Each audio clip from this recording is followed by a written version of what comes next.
هبت نفحات أنسية فشد البلبل ألف تحية وبدا البدر. السلام علیکم ورحمة الله وبرکاته.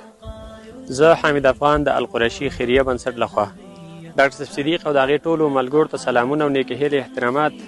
مرستې محترم راغلي یو نن د کونړ ساحې ته کومه ویډیو چې موږ مخکې تاسو ته درلېږلې وه د دغه ځای په باره کې الحمدلله راغلي وو چې دغې مشرانو راجمع شوي تر څو د دې په لاس باندې دلته کمره کېږدو او کار شروع کړو. هغه ورونه چې موږ سره په دې کار کې کومک کړی دی رب العالمین دې له دغه صداقات په خپل دربار کې قبول کړي. رب العالمین دې له نور د کومکونو توفیق ورکړي. انشاءالله د مولوي صاحب په لاس په شریکه دې ځای کې کمره ږدو بعد د هغې نه به انشاءالله بیا که ژوند و الله موږ له وخت را کړی و توفیق یې راکړي انشاءالله وخت په وخت به تاسو سره هغه جزئیات شریکوو انشاءالله تعالی. مولوي محترم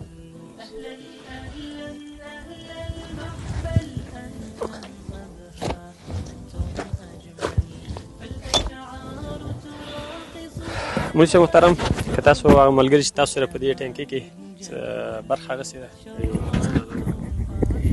نو زه به دومره ووایم چې دا کومو ملګرو مشرانو دوستانو چې په دې کې برخه اخیستې ده هغوی ته دې الله اجر عظیم ورکړي او الله دې دې بدل په ورځ قیامت ورته ورکړي. الله تعالی دې نور توفیق مزید ورکړي ورته چې په آینده کې دغسې د نورو مستحقینو سره هغوی خپل کومکونه جاري وساتي او بس نور نو دغه مشرانو کار دی. الحمدلله رب العالمین والصلاة والسلام علی رسول الله.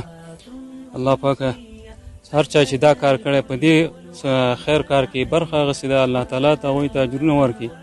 الله تعالی دې په ورځ د قیامت باندې دا په هغه دنیا کې په کار باندې راولي او الله تعالی دې وکړي چې دا کار په خیر سره سر ته ورسیږي او د دغه کلي د دې منطقې د دې غریب ولس نه مې هیله دا ده چې دا کار په خیر سره او ښه په اتفاق سره سر ته ورسوي او الله تعالی دې ولب کې توفیق ورکړي چې په خیر سره زر تر زره دا کار سر ته ورسیږي او د مسلمانان ته د دې د خیر کار د مستحق شي. وصلی الله تعالی علی خیر خلقه محمد وعلى آله واصحابه اجمعین برحمتک یا ارحم الراحمین. بارک الله.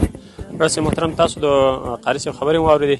رب العالمین تاسو ته اجرونه درکړي. زه حمید افغان القریشي خیریه بنسټ لخوا کونړ افغانستان. السلام علیکم ورحمة الله وبرکاته.